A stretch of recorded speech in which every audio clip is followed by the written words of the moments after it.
तो hello friends, आज मैं बात करने वाला हूँ कि कैसे यूपीआई फ्रॉड होता है या फिर जितने भी आपकी यूपीआई ऐप्स हैं, पेटीएम हो गया, गूगल पे हो गया, फ़ोन पे हो गया, ये सब हैक कैसे होती हैं। बेसिकली ये चीज़ें हैक नहीं होती, बस हमारी बेवकूफ़ी की वजह से ये हैक हो जाते हैं। और हाँ, यहाँ पर मैं उस चीज़ की बात नहीं कर रहा कि उन बड़े लेवल के हैकर्स की बात नहीं कर रहा जो बिल्कुल ही बाईपास करके मतलब कि कोडिंग के थ्रू वो फ्रॉड कर लेते हैं या फिर वो हैक कर लेते हैं। मैं उस चीज़ की बात नहीं कर रहा।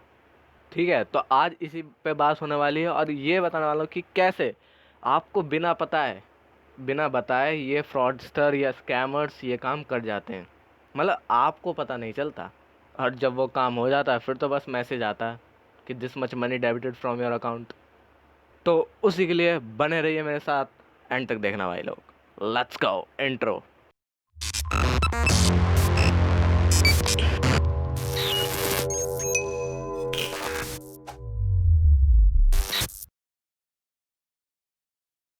तो चलो देखो, यूपीआई यहाँ पर बात करने वाला हूँ मैं यूपीआई फ्रॉड के बारे में। ठीक है, तो जो फ्रॉडस्टर होते हैं वो रिमोट एक्सेस गेन करने की कोशिश करते हैं फ्रॉम योर फ़ोन।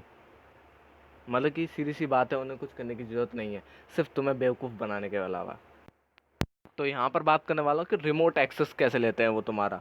मतलब कि रिमोट एक्सेस का मतलब होता है कि वो बंदा कहीं और है, कोई और सी सिटी में है, तुम कोई और सी सिटी में हो, और वहाँ से तुम्हारा फ़ोन हैक हो जाए। क्योंकि मोस्टली तुम्हारे पास आगे तो कोई हैक करेगा नहीं। 70 to 80% जो हैक्स होते हैं वो रिमोट एक्सेस के ही थ्रू होते हैं और उसका तुम कुछ नहीं बिगाड़ सकते। तो इन सब चीज़ों के बारे में जानने की वजह से क्या होगा कि यार कुछ लोग जो हैं वो प्रिवेंट हो जाएंगे इन फ्रॉड से, जो वो खुद खुद की बेवकूफ़ी से शिकार हो जाते हैं।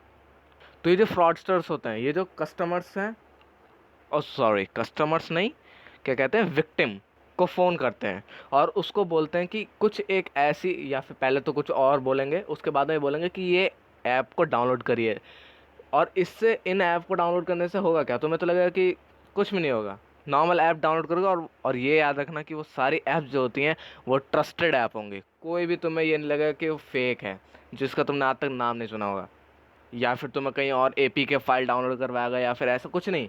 डायरेक्ट गूगल प्ले स्टोर, या फिर अगर तुम एप्पल यूज़र हो तो Apple app store.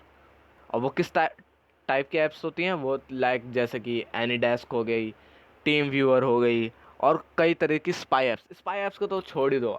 Spy apps remotely भी होती हैं, और कोई बंदा अगर तुम्हारे फ़ोन में, तुमने मान लो किसी को फ़ोन दे दिया, ठीक है, उसने अगर कुछ कुछ केबी की फाइल होती है स्पाई ऐप्स की, और अगर उसने तुम्हारे फ़ोन में इंस्टॉल कर दी, तो बस कुछ नहीं कर सकते तुम, बिना ये जाने कि वो तुम्हारे फ़ोन में इंस्टॉल्ड है।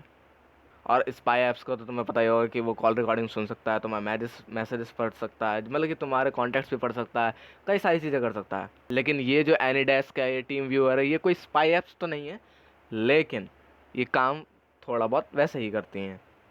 तो बेसिकली ये ऐप काम क्या करती हैं, ये करती हैं कि ये प्रोवाइड कर देती हैं उस स्कैमर को या फ्रॉडस्टर को एक रिमोट एक्सेस तुम्हारे मोबाइल डिवाइस का टू अदर यूज़र्स। तो कहने का मतलब ये है कि जो तुम हो, ठीक है, तुम उसके विक्टिम हो और वो फ्रॉड है, फ्रॉडस्टर या स्कैमर जो भी कह दो, ठीक है।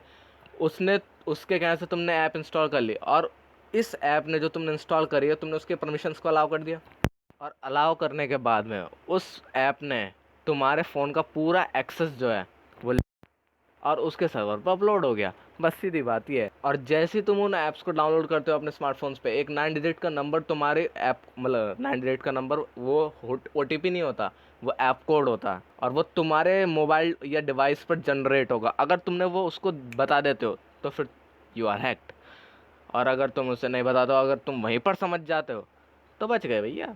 अब मान लो तुमने अगर बता दिया, और फिर वो फ्रॉडस्टर क्या करेगा, जैसे ही वो 98 का नंबर उसको पता चल जाएगा कि उसके फ़ोन पे पहुंच चुका है, विक्टिम के फ़ोन पे, तो फिर वो तुमसे पूछेगा कि वो जो कोड आया है उसको शेयर करो, मतलब कि उसको बताओ मेरे को।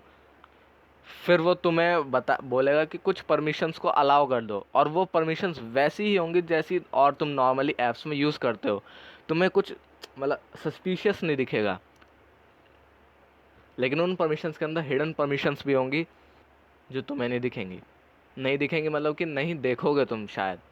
और जैसे तुम उन परमिशंस को अलाउ करते हो, जो जो भी फ्रॉडस्टर है उसको एक्सेस मिल जाता है तुम्हारे डिवाइस का, और फिर वो तुम्हारे मोबाइल फ़ोन को रीड करना स्टार्ट कर देता है कि क्या क्या चीज़ें अपलोड हुई हैं उसके सर्वर पर।